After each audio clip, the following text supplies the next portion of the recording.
The bid to end the civil war in Syria has been dealt another blow. 19 Islamist rebel groups say they aren't going to take part in peace talks if President Bashar al-Assad is still in power.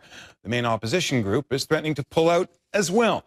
CNN's Mohammed Jamjoom is at our bureau in Beirut and joins us now. So we have the Islamist opposition, we have the more secular opposition.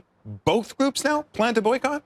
Yeah, that's right, Jonathan. And there were already a lot of worries about how exactly these Geneva II peace talks would actually go off, possibly at the end of November, because as of last week, you had the main opposition groups refusing to go to the table and negotiate with Bashar al-Assad if he decided he was going to cling to power and did not set up some sort of a transition and give up power in Syria. Well, today, we're hearing from an alliance of 19 different Islamist rebel groups. They've issued a statement in which they've said they will not participate in these talks. Let's take a listen to more of what they said in their video statement. We announce that Geneva Conference 2 is not and will not be the choice of our people and the goal of our revolution.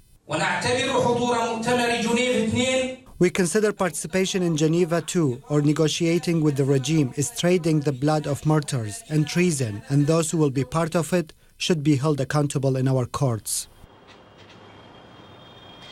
So they're not just saying they're not going to participate, they're actually saying that anybody who does participate is essentially committing a criminal act. That is really not good, because it's the Islamist factions of the rebel groups there that really have the power on the ground there in Syria. They're really considered to be the strongest of the rebel brigades. So this really shows a split between the more moderate opposition and rebels, as well as the Islamist opposition and rebels.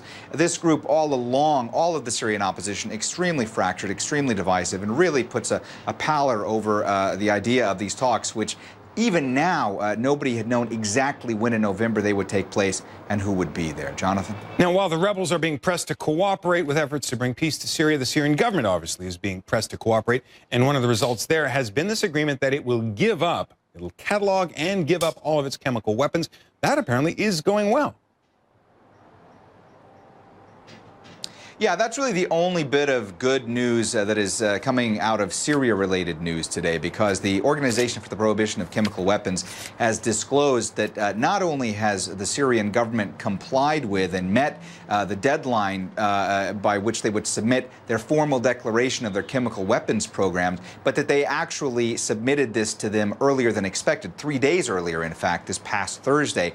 There are very tight deadlines to be met in this very difficult process as far as trying to dismantle Syria's chemical weapons arsenal. And so far, the OPCW, as well as the U.S. and other governments and other bodies like the UN and the Arab League, have stated that they are cautiously optimistic. They've said in the past that the regime of Bashar al-Assad deserves some praise for at least appearing to so far comply with these deadlines. This, again, is reason for them to be more cautiously optimistic. But something like this, of this nature, has never been attempted in the past. Trying to dismantle a chemical weapons program, extremely difficult work at a very volatile time when a civil war really is raging out of control. This is going to be very difficult work. Everybody has said so. But yet again today, more good news on this front out of Syria.